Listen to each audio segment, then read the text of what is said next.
Here's a 2-minute tip. Today we're going to learn how to add a soft, dreamy glow to your photos.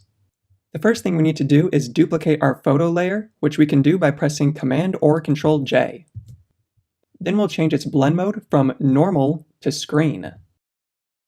Now we're going to blur this layer, which we can do by coming to the filters icon and selecting Gaussian Blur filter. For this effect, you'll want to use a radius of about 8 pixels. Now we're going to add a soft light at the top left of our picture. To do this, we'll first add a new pixel layer that we can paint on by pressing on this icon next to the trash can. Then we'll press B for the paintbrush and zoom out a little bit. You'll want to make sure that you're painting in white and your brush is set to 0% hardness.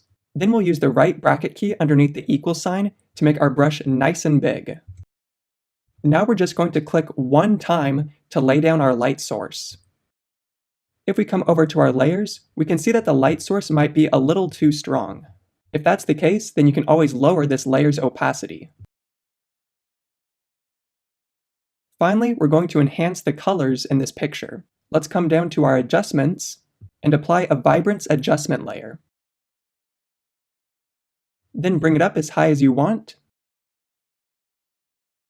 Then we'll come back to our adjustments and apply a lens filter.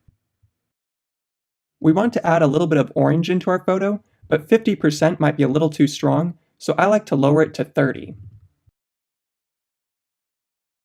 Now to see a before and after, I'm going to hold down Shift so I can select all of these layers, and then we can turn them all off to see our original photo, and here it is with our dreamy glow effect applied. Thanks for watching, my friends, and I'll see you in the next Affinity Revolution tutorial.